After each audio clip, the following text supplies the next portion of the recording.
Sunday suspense, শুধুমাত্র মির্চি 98.3-তে।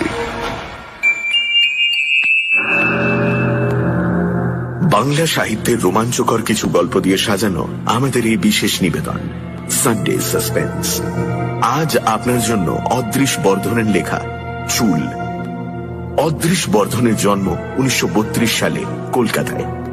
বিজ্ঞানের স্নাতক এই লেখকের ছোট থেকেই রহস্য রোমাঞ্চ গল্পের প্রতি প্রবল আকর্ষণ ছিল।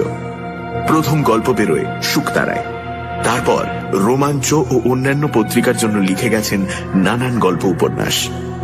এদেশের কল্পবিজ্ঞান কাহিনীর প্রথম পত্রিকা আশ্চর্যর প্রতিষ্ঠাতা ও সম্পাদক হন 1961 সালে। আজকের গল্পটি আমরা নিয়েছি রঞ্জিত চট্টোপাধ্যায় সম্পাদিত নির্বাচিত ভূতের গল্প এই বইটি থেকে। প্রধান চরিত্রে বিবেক, আশিস ও সুমিতা। গল্প পাঠে মীর ও সমক। গল্পের সূত্রধার দীপ। শুরু হচ্ছে চুল।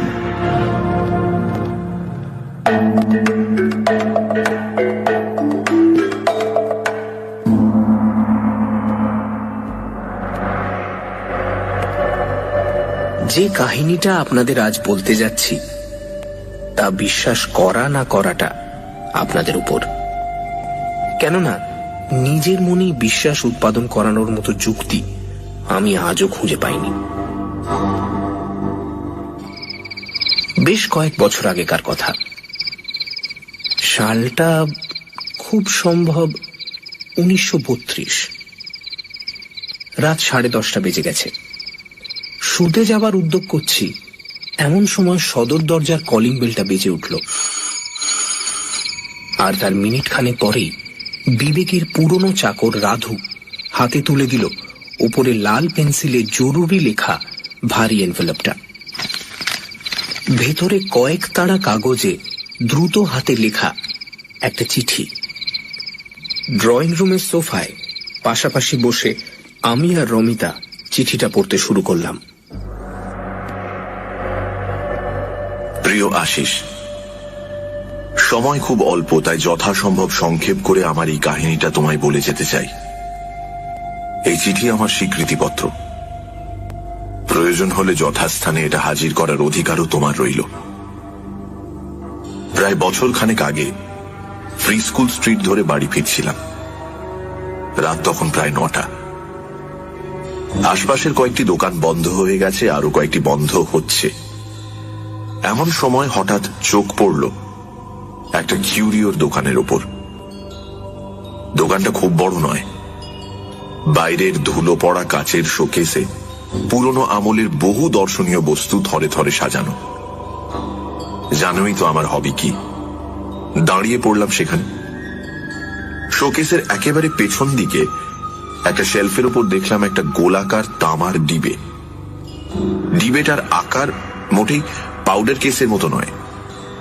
আর বোধহয় সেই কারণেই জিনিসটার উপর আমার দৃষ্টি আকৃষ্ট হয়েছিল প্রথম থেকেই। সঠিক কি কারণে জানি না, বোধহয় এরকম কোনো বাক্স ইতিপূর্বে দেখিনি বলেই দাঁড়িয়ে দাঁড়িয়ে সেটা খুঁটিয়ে খুঁটিয়ে দেখতে লাগলাম। শোকেসের কাঁচটায় ময়লা এমনই পুরু হয়ে জমেছিল যে সে আস্তরণ ভেদ করে আমার দৃষ্টি ভেতরে ভালো করে প্রবেশ করতে পারছিল না। তাই জিনিসটাকে একবার হাতে করে দেখবার জন্য দোকানের ভেতর ঢুকলাম। কাউন্টারের পেছন থেকে এগিয়ে এলো অবিশ্বাস্য রকমের বৃদ্ধ এক চীনাম্যান। ওয়েলকাম বাবু, ওয়েলকাম। ভাঙা ভাঙা ইংরেজিতে সে আমায় কৌটো সম্বন্ধে অনেক কথা বলল। ডিবেটা ছিল বেশ ভারী, আগাগোড়া তামা দিয়ে তৈরি, গোলাকার, 4 ইঞ্চি উঁচু আর ব্যাস প্রায় 3 ইঞ্চি। ভেতরে একটা কিছু জিনিস নিশ্চয়ই ছিল, কেননা ঝাঁকানি দিলে ভেতরে সেটা নড়ে ওঠার শব্দ শুনতে পাচ্ছিলাম। কিন্তু কৌটোটাকে কেউ নাকি আজ পর্যন্ত খুলতে পারেনি। চীনাম্যানটি এটি কিনেছিল চট্টগ্রাম থেকে সদ্য আসা এক জাহাজের খালাসির কাছ থেকে। কিন্তু পৃথিবীর কোন অংশ থেকে ডিবেটির আবির্ভাব ঘটেছে সে সম্বন্ধে কোনো তথ্যই সে আমায় দিতে পারল না।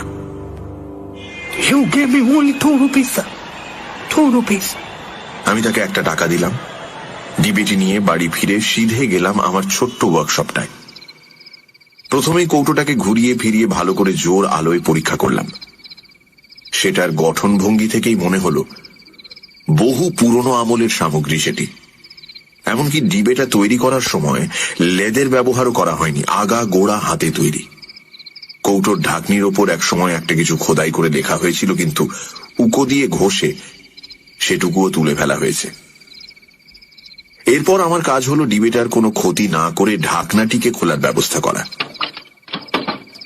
ডালাটা এমনই এঁটে বসে গেছিল যে শুধু হাতের জোরে অথবা কোনো মামুলি পদ্ধতিতে তা খোলা অসম্ভব। অতএব বিজ্ঞানের শরণ নিতে হলো। প্রথমেই আমি ডিবেটার ডালার নিচের দিক করে এক ডিশ গ্লিসারিনে 1 হপ্তাহ চুবিয়ে রাখলাম। ইতিমধ্যে তামার পাত কেটে তৈরি করে ফেললাম 2টি কলার, একটা কৌটোটির জন্য, অপরটি কৌটোর ঢাকনির জন্য। 7 দিন কেটে যাবার পর আমি নাট স্ক্রু দিয়ে কলার দুটোকে বেশ শক্ত করে লাগিয়ে দিলাম। তারপর কৌটোটিকে ভাইসে চেপে ধরে কলারের উপর হাতুড়ি ঠুকে ঢাকনিটাকে ঘুরিয়ে দেবার চেষ্টা করতে লাগলাম, কিন্তু ঢাকনিটা ঘুরল না। তখন উল্টো দিকে হাতুড়ির ঠোকা দিতেই তৎক্ষণাৎ ঘুরে গেল ডালাটা। বুঝলাম আজ পর্যন্ত কেন কেউ এটা পেঁচিয়ে খুলতে পারেনি। কৌটোটার প্যাঁচ সাধারণ নিয়মের সম্পূর্ণ উল্টো। ডান দিকে ঘোরালে তবে সেটা খোলে। মনে পড়ল বহু বছর আগে এইরকম উল্টো নিয়মেরই প্রচলন ছিল। যাই হোক, ধীরে ধীরে ঢাকনিটা ঘুরিয়ে দিতে লাগলাম। অতি সাবধানে হাত দুটি সামনে এগিয়ে ধরেছিলাম ডিবেটা, কেননা ভেতরে এত বছর ধরে কি জিনিস যে লুকিয়ে আছে তা তো জানি না। বোমার মতো সেটা আচমকা ফেটেও পড়তে পারে, লাফিয়ে উঠে হয়তো আমার মুখে প্রচন্ড আঘাতও হানতে পারে। ডালাটা খুলে আনার পর কিন্তু চাঞ্চল্যকর বিশেষ কিছু ঘটল না। মনে হলো ডিবেটার অর্ধেক শুধু ধুলোতেই ভর্তি, কিন্তু একেবারে তলায় ছিল বিনুনি পাকানো খানিকটা কোঁচকানো চুল। সিধে করে ধরলে লম্বায় সেটি প্রায় 9 ইঞ্চি আর প্রায় একটা পেন্সিলের মতো মোটা। বিনুনির 2-1টি পাক খুলে দেখলাম অতি সূক্ষ্ম শত শত চুলের সমষ্টি ছাড়া আর কিচ্ছু সেখানে নেই। কিন্তু চুলগুলির ওপর নোংরা এমনই জমাট বেঁধে রয়েছে যে উল্লেখযোগ্য আর কিছুই দেখতে পেলাম না। সুতরাং সেগুলোকে পরিষ্কার করাই হলো আমার পরবর্তী কাজ। প্রথমে জল মেশানো পাতলা হাইড্রোক্লোরিক অ্যাসিডে ডুবিয়ে রাখতে চুলের তেলতেলে ভাবটা চলে গেল। তারপর কাপড় কাচা সোডার জলে ডুবিয়ে রাখতে চুলে আর অ্যাসিডের অবশিষ্ট লেগে রইল না। এরপরে ডিস্টিলড ওয়াটারে বেশ করে ধুয়ে অ্যালকোহলে ডুবিয়ে তুলে নিলাম, ফলে জলকণা মুক্ত হলো চুলগুলি। সব শেষে ইথারে ডুবিয়ে দিলাম বিনুনিটা। ইথার থেকে যখন চুলের গোছাটা সবই তুলেছি, এমন সময় খবর এলো যে ফোনে আমায় কে ডাকছে। সুতরাং হাতের কাছে প্রথমেই যে পরিষ্কার জিনিসটা পেলাম সেটা এক টুকরো সাদা কার্ডবোর্ড, তার উপরেই পিন দিয়ে বিনুনিটা গেঁথে চলে গেলাম ফোন ধরতে।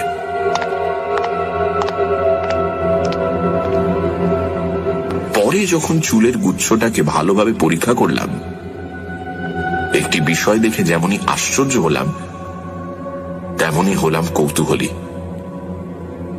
চুলগুলি একজন নারীর কেশ থেকে সংগৃহীত হয়নি, বিভিন্ন নারীর কেশ সম্ভার থেকে সংগ্রহ করে এনে তবে তাদের বিনুনি পাকিয়ে এক করে রাখা হয়েছে। ঘোর কৃষ্ণবর্ণ থেকে শুরু করে বাদামি, লালচে, সোনালী, এমনকি শ্বেত শুভ্র চুল পর্যন্ত পাকিয়ে রাখা হয়েছে পরম যত্নে।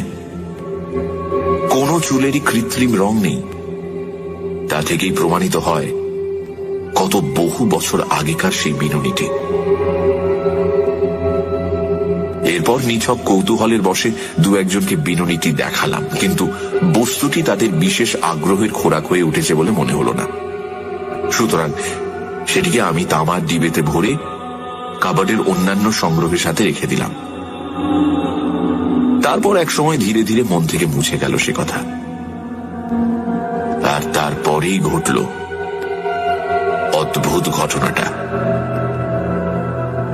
প্রায় প্রায় দিন 10 পরে হঠাৎ দেখা হয়ে গেল আমার এক বন্ধুর সাথে আর এক বন্ধুর বৈঠকখানায়। বন্ধুটির নাম সমরজিৎ। সমরজিতের কপাল ঘিরে একটা পুরো ব্যান্ডেজ।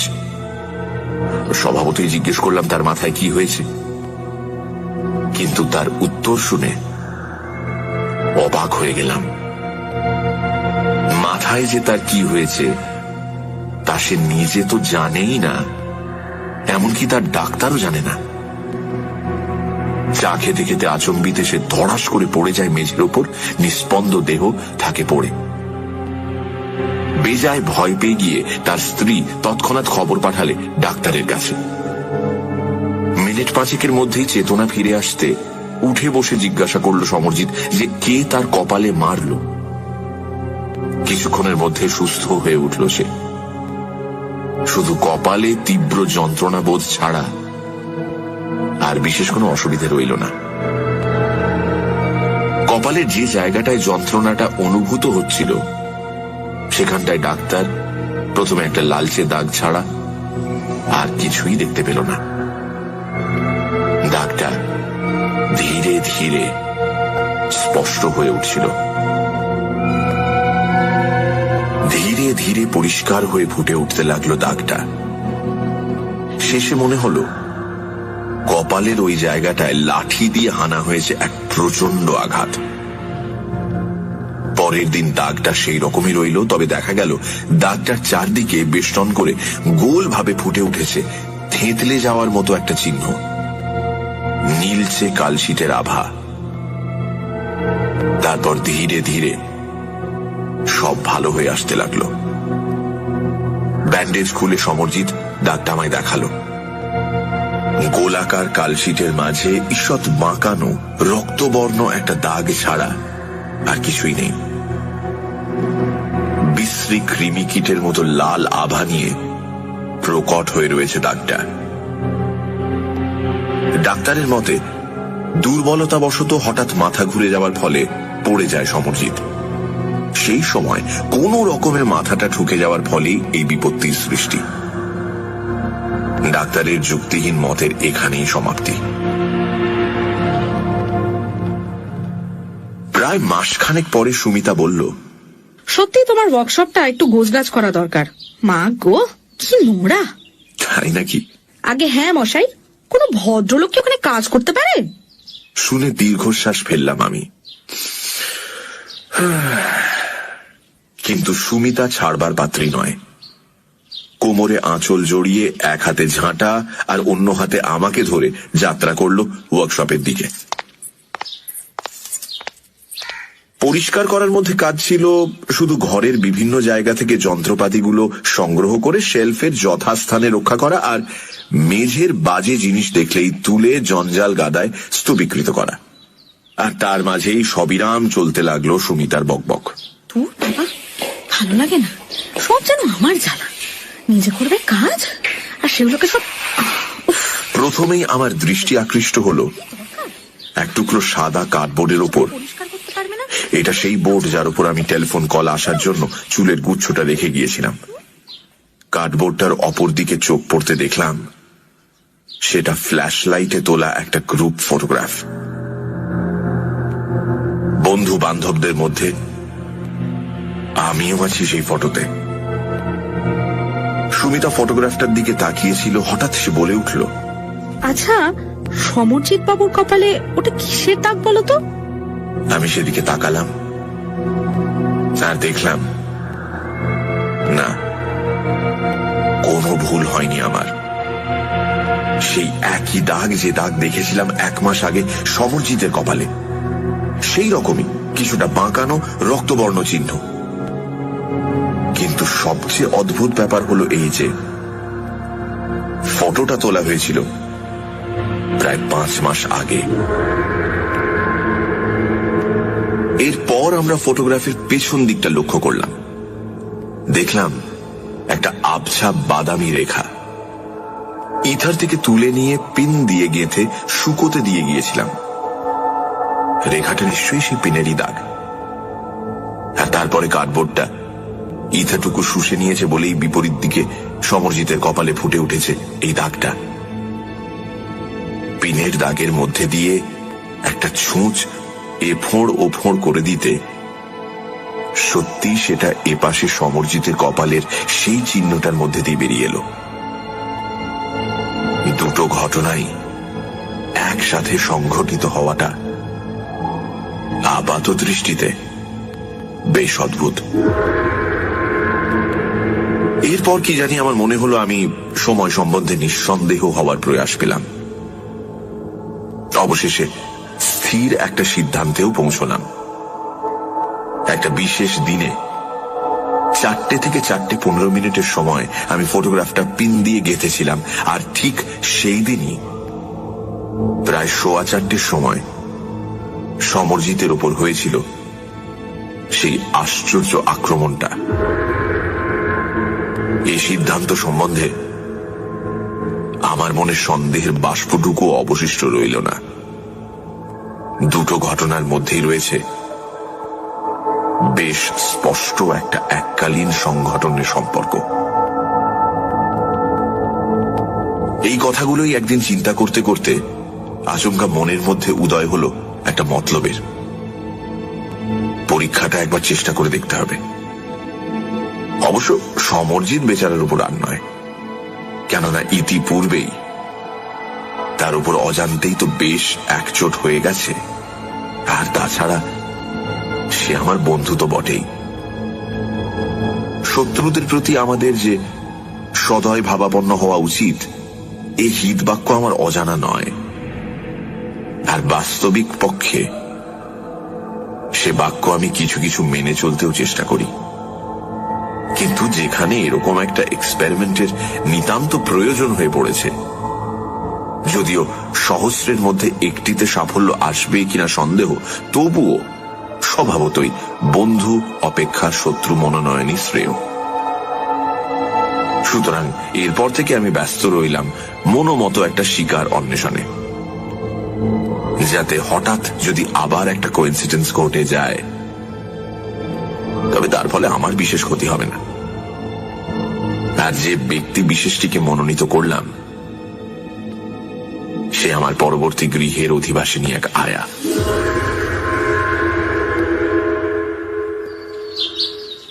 বাথরুমের জানলা থেকে ওদের উঠোনটা আমরা দেখতে পেতাম।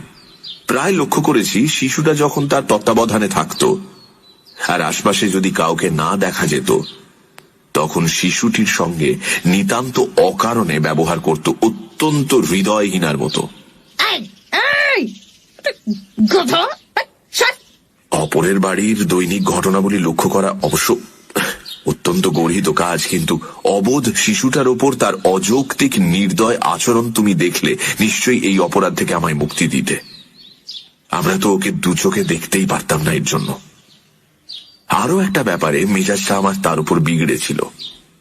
প্রথম যখন সে ও বাড়িতে এলো, বাগানের পাঁচিলটার উপর ঝুঁকে পড়ে গোলাপের গন্ধ শুকত।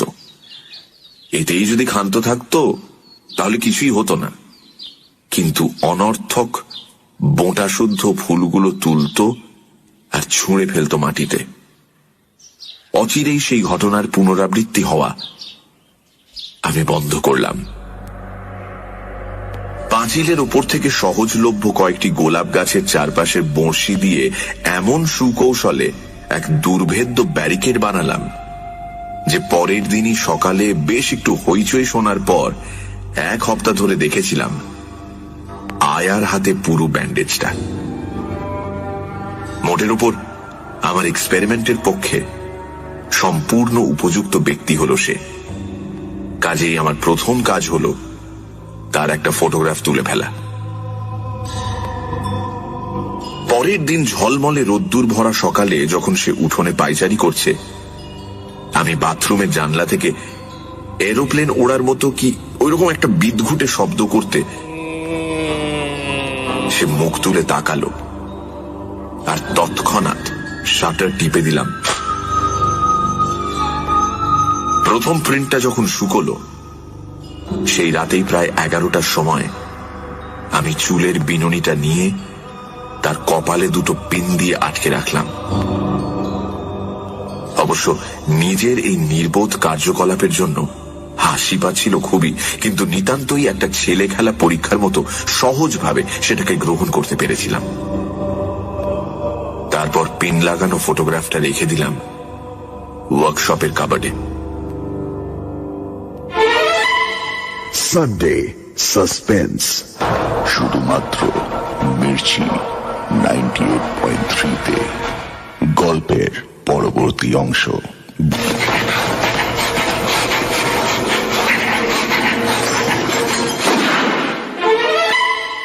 সানডে সাসপেন্স, শুধুমাত্র মির্চি 98.3-তে।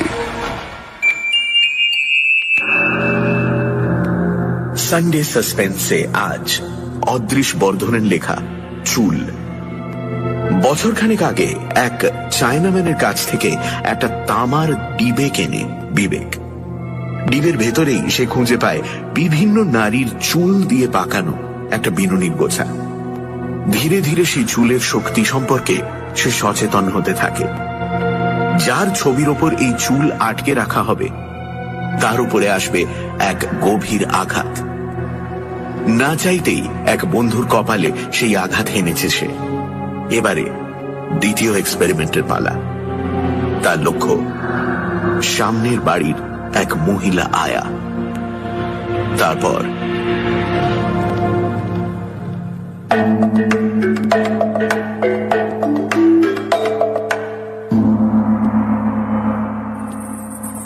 পরের দিন সন্ধ্যায় বাড়ি ফিরতে সুমিতা বলল, এই শুনেছ, আজকে সকালে নাকি পাশের বাড়ির আয়াটাকে বিছানায় মরে পড়ে থাকতে দেখা গেছে।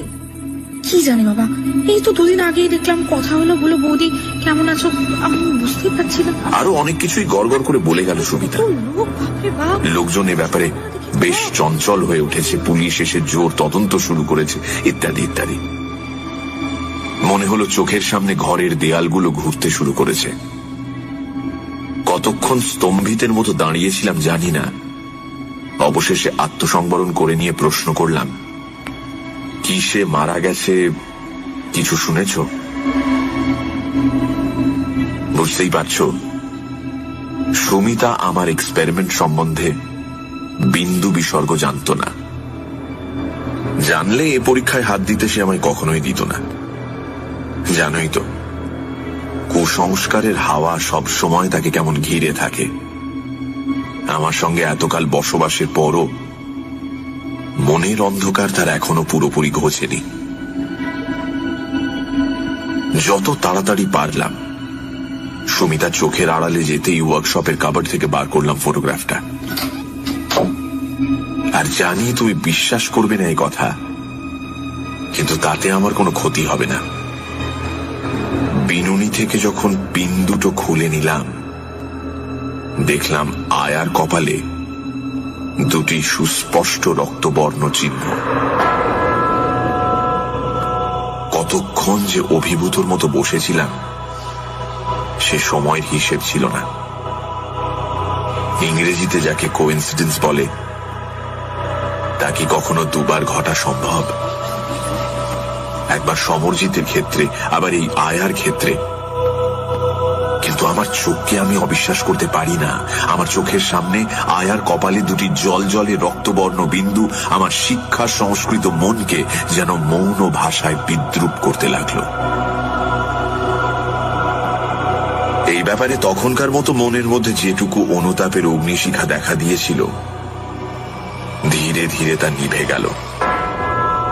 প্রথমে শুরু হলো আমার ব্যক্তিগত তদন্ত। কিভাবে আয়ার মৃত্যু ঘটেছে সে অনুসন্ধান করতে আমি উঠে পড়ে লাগলাম। পুলিশি রিপোর্টে অবশ্য ছিল মৃত্যুটা হয়েছে নিছক প্রকৃতির নিয়মানুযায়ী, অর্থাৎ ব্রেনের মধ্যে কয়েকটি শিরা অতিরিক্ত রক্তের চাপে ফেটে যাওয়ার ফলেই মৃত্যু এসেছে। কিন্তু শুধু একটি জায়গায় সব ডাক্তারদের বুদ্ধি ঘুলিয়ে গেল যে প্রকৃতির সেই নিয়মটি কি কারণে হঠাৎ কার্যকরী হয়ে ওঠে এমন মৃত্যু ডেকে আনলো। সমরজিতের কপালে যেমন চিহ্ন দেখেছিলাম, এরও কপালে ছিল হুবহু সেই চিহ্ন, তবে এবার সংখ্যায় দুটি। দু একজন ডাক্তার অবশ্য বলেছিল যে এক্স রে করে করোটির ভেতরটা দেখা যাক। এক্স-রে ফটো উঠেছিল, কিন্তু আভ্যন্তরিক কোনো স্নায়ু বিকৃতি দেখা যায়নি। সুতরাং ব্যাপারটা শেষ হয়ে গেল এইখানে। কিন্তু আমার মাথা তখন চঞ্চল, হাজারটা চিন্তা ঘুরে বেড়াচ্ছে। শরীর খারাপ থাকার জন্য মাথা ঘুরে পড়ে যাওয়াটাও তো আয়ার পক্ষে সম্ভব। আরো তো কত কারণ থাকতে পারে। সত্যি কি ওই কেশগুচ্ছের সঙ্গে এই মৃত্যুর কোনো সম্পর্ক আছে? বাস্তবে ওইখানেই বিষয়টার ওপর আমি জবনিকা টেনে দিতে পারলাম না। সুতরাং আবার একটা পরীক্ষার জন্য খুঁজতে লাগলাম আর একজনকে। আর অনেক ভেবে চিনতে আমার বাড়ির উল্টো দিকের বাড়ির এক বাসিন্দাকে মনে মনে বেশ পছন্দ হয়ে গেল। লোকটি অবশ্য আয়ার মতো ততটা খারাপ ছিল না, কেননা নিষ্ঠুর প্রকৃতির মানুষ সে নয়, অন্তত নিজের ইচ্ছেই তো নয়। শুধু সারা দিন, বিশেষ করে গভীর রাত পর্যন্ত বেহালা বাজাবার এক বিদঘুটে নেশা তার ছিল। সুতরাং স্থির করলাম খুন করাটা উচিত হবে না, তার চেয়ে অল্পের ওপর দিয়ে একটু মজা করা যাক। মুশকিলটা হলো ফটো তোলা নিয়ে, কেননা বাইরে সে খুবই কম বেরোতো। যার সঙ্গে আমার দৈনিক একাধিকবার চোখাচোখি হচ্ছে, তার অগোচরে তারই মুখের পরিষ্কার ফটো তোলা যে কি কঠিন ব্যাপার তা তুমি উপলব্ধি করছো নিশ্চয়ই। যাই হোক, প্রায় দিন 15 পরে এই দিকটা আমি কোনো মতে কায়দা করে সামলে নিলাম। ফটোটা যদিও খুবই ছোট্ট হয়েছিল, কিন্তু পরে আমি সেটা বেশ বড় করে এনলার্জ করে নিলাম। সন্ধ্যের পর থেকে উপরের একটা ঘরে বেশ অঙ্গভঙ্গি করে ছড়ি টানত ভদ্রলোক। এক নাগাড়ে টেনেই যেত, আর বিচিত্র সব রাগ রাগিনীর স্বরলহরীতে ভরিয়ে তুলত আকাশ বাতাস। সুতরাং রাতের খাওয়া সাঙ্গ হলে আমি গেলাম আমার ওয়ার্কশপে জানলায়, অপেক্ষা করতে লাগলাম সেখানে। খেয়ে দিয়ে এসে লোকটি যখন আবার ছড়ি তুলল, আমিও তুলে নিলাম আমার চুলের গোছাটি। সে যখন ছড়ি ছোঁয়ালো বেহালার তারে, আমি বিনুনি দিয়ে স্পর্শ করলাম ফটোটি আলতো ভাবে। প্রথম যখন বিনুনিটা ছুঁয়ে গেল ফটোটা, ভদ্রলোকের বেহালা থেকে উত্থিত হলো এক বেসুরো শব্দ। এতে আমার মনটা তৃপ্ত হলো না। আবার ধীরে ধীরে বিনুনি ছোঁয়ালাম ফটোটিতে। এবার আর কোনো সন্দেহই রইল না। অত্যন্ত ক্ষিপ্রভাবে কাঁধ থেকে সে নামিয়ে নিল বাদ্যযন্ত্রটি এবং প্রায় মিনিট 5 ধরে ডাঙায় ওঠা মাছের মতো খাবি খেতে লাগলো। তার ছটফটানি দেখে মনে হলো নিঃশ্বাস যেন তার রুদ্ধ হয়ে আসছে। উদ্গ্রীব হয়ে দেখতে দেখতে আমি এমন অবাক হয়ে গেলাম, মনে হলো যেন আমার নিজেরও নিঃশ্বাস ক্রিয়া বন্ধ হয়ে আসছে।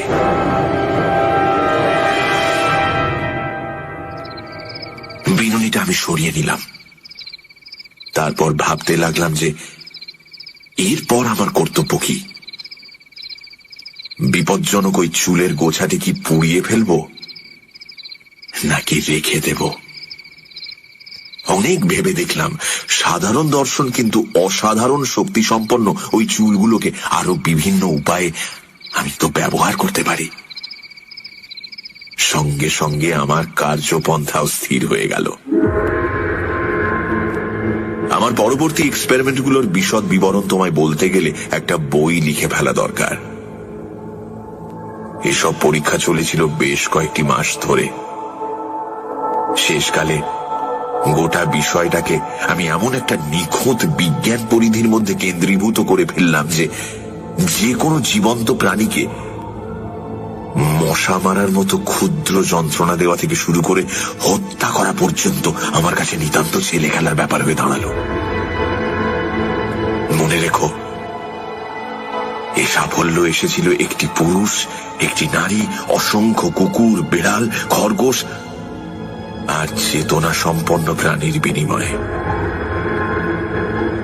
এরকম একটা আবিষ্কার করে যে আনন্দ আমি পেয়েছিলাম, এক্সপেরিমেন্টের পর এক্সপেরিমেন্ট করে যে মজা অনুভব করেছিলাম, তা প্রকাশ করা ভাষার সাধ্য নয়। মনটা কেমন জানি এক নিষ্ঠুর আনন্দে উঠত ভরে, আর বারবার সেই আনন্দেরই আস্বাদ পাওয়ার নেশায় মনটা ব্যাকুল হয়ে উঠত। তারপর একদিন আমার দৃঢ় বিশ্বাস জন্মালো যে এই অপরিমেয় শক্তির প্রসাদে ত্রিভুবন জয় করাও আমার আর অসাধ্য নয়। কেশগুচ্ছটার ব্যবহার মাত্রা সম্বন্ধে আমার জ্ঞান, অভিজ্ঞতা এবং দক্ষতা এমনই গভীর আর নির্ভুল হয়ে উঠল যে ভাবলাম এরপর যদি এই শক্তিকে বাস্তব ক্ষেত্রে প্রয়োগ না করি তাহলে সেটা হবে নিতান্তই পরিতাপের বিষয়। অর্থাৎ অন্যভাবে বলতে গেলে অধিক জীবন নষ্ট না করে অল্প সময় এবং অল্প প্রয়াসে সৌভাগ্য সূর্যকে মধ্য গগনে আনতে হলে এবার শক্তির বাস্তব প্রয়োগ নিতান্তই প্রয়োজন। ভেবে দেখলাম অপ্রিয় ভাজন আর অবাঞ্ছিত ব্যক্তিদের উপর ক্রমাগত শক্তির প্রয়োগ করতে গেলে সময় লাগবে অনেক। অর্থাৎ ধরা যাক যে লোকগুলোকে তুমি দুচক্ষে দেখতে পারো না, তাদের নামে মোটা টাকার ইন্স্যুরেন্স করে দিলে, এরপরেই তাদের মৃত্যু হওয়াটা নিতান্ত অস্বাভাবিক হয়ে দাঁড়াবে। সুতরাং অন্ততপক্ষে 1 বছর তো তোমাকে অপেক্ষা করতেই হবে। আর তাছাড়া কয়েকবার এইরকম মৃত্যু হওয়ার পর প্রত্যেকেরই মনে একটা খটকা লাগবে। তখনই কোম্পানির পেমেন্ট দেওয়া নিয়ে শুরু হবে হাঙ্গামা। ভাবতে ভাবতে আচমকা মস্তিষ্কের স্নায়ুগুলোর মধ্যে দিয়ে বিদ্যুৎ চমকের মতোই খেলে গেল এক অভিনব পরিকল্পনা। তোমার বোধহয় মনে থাকতে পারে যে কয়েক মাস আগে থেকে আমি রেসকোর্সের মাঠে যাতায়াত শুরু করেছিলাম, আর প্রতিটি বাজিতে মোটা টাকা ফেলেছি, তুলে এনেছি তার বহু গুণ অর্থ। তোমরা বলেছিলে হঠাৎ আমার উপর মা লক্ষ্মী সদয় হয়ে উঠেছেন, কেননা একটি বাজিতেও না হেরে স্বল্পকালের মধ্যে কয়েক লাখ টাকার মালিক হওয়ার এরকম নজির তোমাদের চোখে আর পড়েনি। কিন্তু আমার এই সৌভাগ্যের মূলে কি ছিল জানো?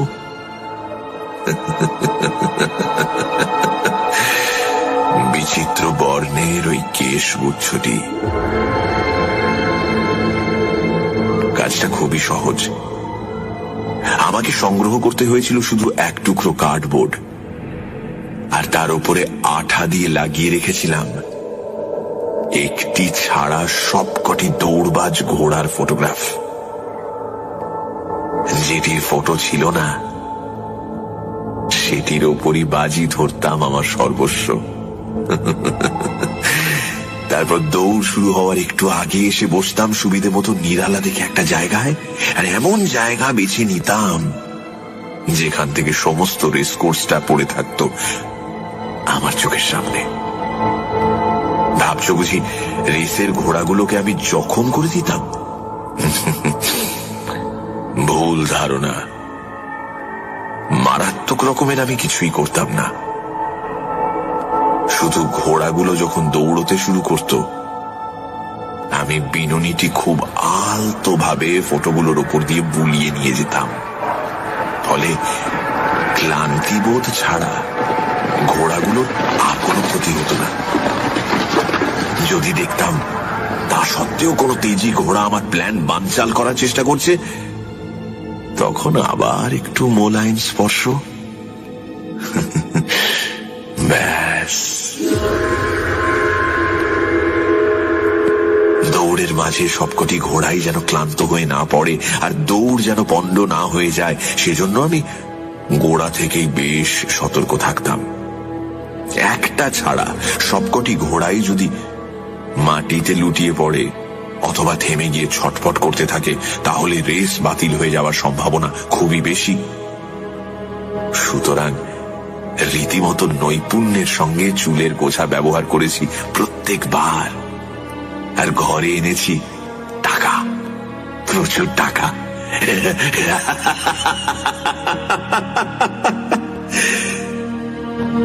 কিন্তু এজন্য আগে থেকেই আমায় দিতে হয়েছিল তিনটি মহড়া, আর প্রতিটি হয়েছিল অতীব চমৎকার। এই সময় থেকেই আমার মানসতটে আছড়ে পড়তে লাগলো একটির পর একটি পরিবর্তনের ঢেউ। তোমার কাছে সবই আজ স্বীকার করতে বসেছি, গোপন কিছুই করব না। সাধারণ মধ্যবিত্তের অনটনের মধ্যে থেকে অপরিমেয় ক্ষমতা আর অর্থ প্রাচুর্যের মধ্যে এসে পড়লে পরিবর্তন আসাটা স্বাভাবিক। আমি যে শুধু বৈভব স্রোতেই গা ভাসালাম তা নয়, সেই সাথে বিস্মৃত হলাম আমার আজন্মের শিক্ষা, নৈতিক নিষ্ঠা। ভুলে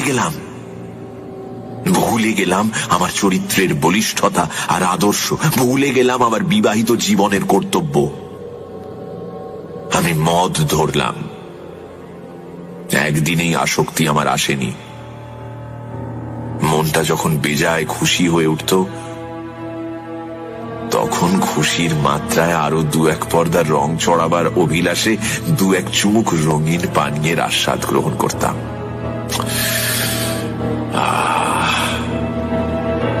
যতদিন যেতে লাগলো, অর্থ আসতে লাগলো স্রোতের মতো, আর ততই ধীরে ধীরে মনের যেটুকু বাধা ছিল তাও গেল মুছে। বিজয় গৌরবে উল্লসিত হয়ে মদ খাওয়াটা তখন প্রায় রোজকার কাজে দাঁড়িয়ে গেছে। এই জন্য কোনোদিন কোনো গ্লানি অনুভব করিনি। সুমিতা প্রথমটা ধরতে পারেনি। তারপর যখন পানীয়ের মাত্রা সীমা ছাড়ালো, সুমিতার আর কিছুই অজ্ঞাত রইল না। কিন্তু ভাই আশিস,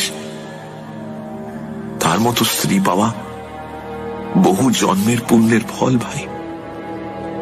সে রাগ করেনি, কড়া কোনো কথাও শোনায়নি, অভিমানও করেনি। শুধু গভীর দুটি বড় বড় চোখে নীল সায়রের মতো অশ্রুধারা দুলিয়ে আমাকে মিনতি করেছে। দুটি পা চোখের জলে ধুইয়ে দিয়েছে, কিন্তু তবুও আমার চৈতন্য হয়নি। হেসে তার মিনতিকে উড়িয়ে দিয়েছি, বলেছি, খাচ্ছি তো খাবারই জিনিস, অখাদ্য তো নয়। কেন এত ভাবছো বলো তো? আর যে কত কি বলেছি তা মনে নেই, কিন্তু জানোই তো, যার ওপর সুর আর ক্রিয়া একবার শুরু হয়, ধীরে ধীরে লুপ্ত হয়ে আসে তার স্বাভাবিক বুদ্ধিবৃত্তি আর চৈতন্যবোধ। এইরকমই এক রঙিন নেশা ভরা মুহূর্তে সুমিতা চোখের জলে দুটি গাল ভাসিয়ে আমাকে কাকুতি মিনতি করে বলেছিল এই জিনিস ত্যাগ করতে। ওই রকম একটা সুন্দর আমেজ ভরা মিষ্টি মুহূর্তে কানের কাছে একঘেয়ে কান্না শুনতে শুনতে হঠাৎ কেমন জানি মেজাজটা বিগড়ে গেল। বললাম, আমার স্ত্রী তুমি, তুমি আমার সহধর্মিনী। যে ধর্ম আমার, সে ধর্ম তোমারও। অতএব এরপর যা হলো তা লিখে আর লেখনী কলঙ্কিত করতে চাই না। সুমিতার মুখে শেষ পর্যন্ত এক ফোঁটা হুইস্কিও ঢালতে পারিনি, কিন্তু সেদিন তার যা মূর্তি দেখেছিলাম, জীবনে আর দেখিনি সেই মূর্তি। এখনো যেন চোখের সামনে দেখতে পাচ্ছি তাকে, তার মুখ কান্নার জলে ভেজা, চুল এলোমেলো, আর পরনের জামা কাপড় এদিক সেদিক। কণ্ঠে তার সে কি তীব্রতা! আমি বারণ করছি তো, আমি এসব মুখে ছোঁয়াবো না। ছাড়ো আমাকে, ছাড়ো আমাকে। আমার ভালো লাগছে না, কিন্তু আমি বলে রাখলাম, আমাকে ছাড়ো। যেটুকু চৈতন্য আমার জেগেছিল এরপর সেটুকুও যেন লোপ পেল। সে কি বলেছিল মনে নেই, শুধু মনে আছে মাথার মধ্যে যেন দাউ দাউ করে জ্বলে উঠেছিল নরকের আগুন। চিৎকার করে বলেছিলাম, তবে দেখো আমার ক্ষমতা, মদ তোমাকে আজ খাওয়াবই। চোখের পলকে আলমারি থেকে টেনে বার করলাম পারিবারিক অ্যালবাম, আর পকেট থেকে চুলের গোছাটা বার করে চেপে ধরলাম ফটোটির ওপর।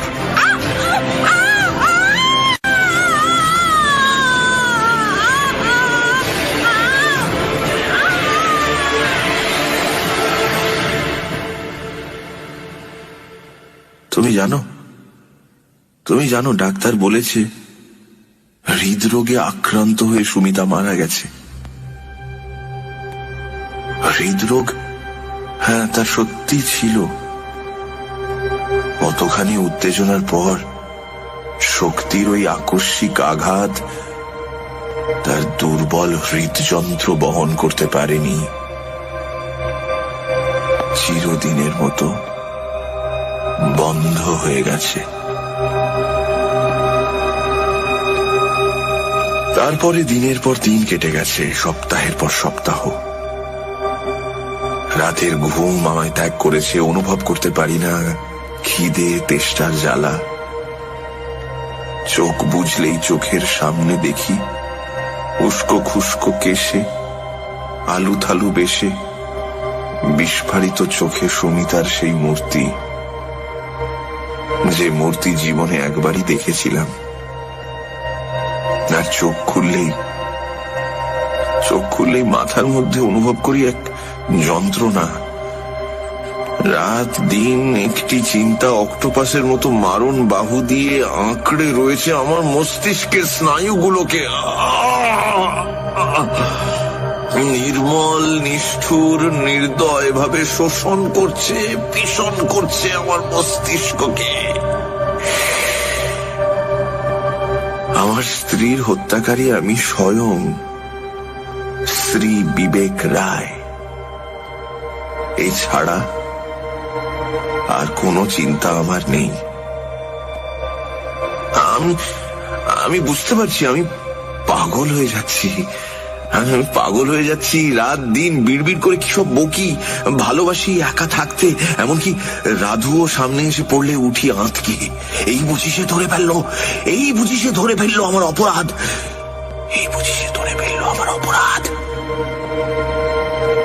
আমি বেশ বুঝতে পারছি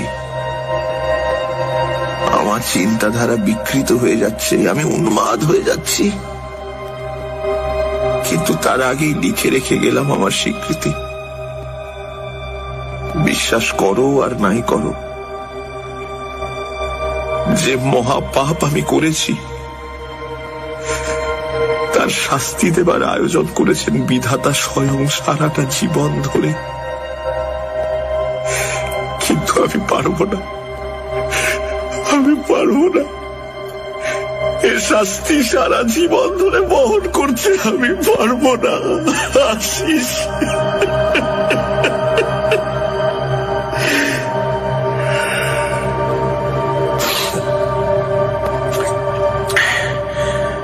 ইতি তোমার বিবেক।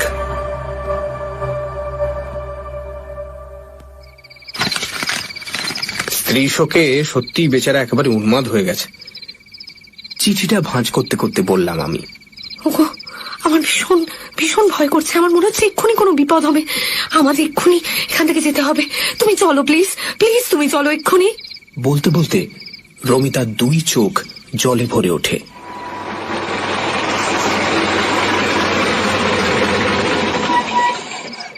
কয়েক মিনিটের মধ্যেই আমরা পৌঁছলাম বিবেকের প্রাসাদে। 3 তলায় ওর ঘর। দরজা বন্ধ ছিল, ঠেলা দিতেই খুলে গেল।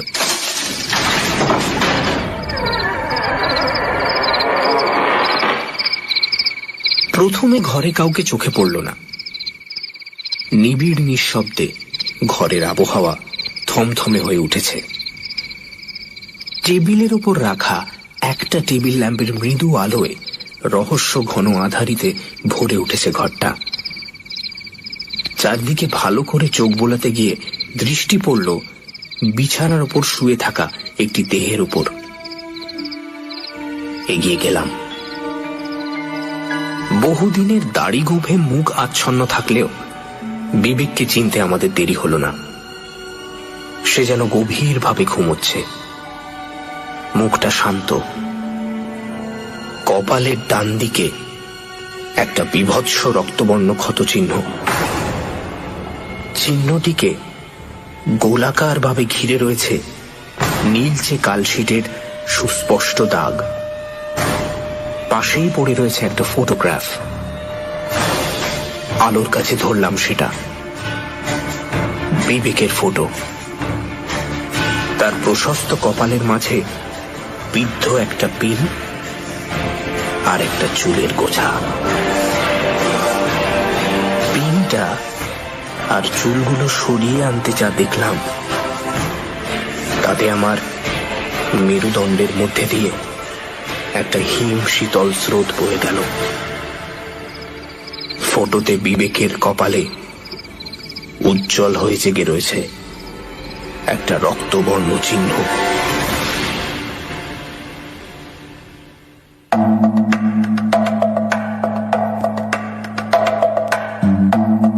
শুনছিলেন চুল, রচনা অদৃশ বর্ধন। গল্প পাঠে ও বিবেকের চরিত্রে মীর। গল্প পাঠে আশিস ও চায়নাম্যানের ভূমিকায় সোমাক। গল্পের সূত্রধার দীপ। সুমিতা শ্রী, রমিতা রিয়া। শব্দগ্রহণ, আবহ সঙ্গীত এবং স্পেশাল এফেক্টসে রিচার্ড। বিশেষ সহযোগিতায় সোমাক। পর্ব পরিচালনায় রাইট ব্রাদার্স থেকে অনির্বাণ ও অভিষেক। পরিকল্পনা ও পরিচালনায় ইন্দ্রাণী। আগামী সপ্তাহে ঠিক এই সময় আরো একটি রোমাঞ্চকর গল্প নিয়ে হাজির হবে সানডে সাসপেন্স।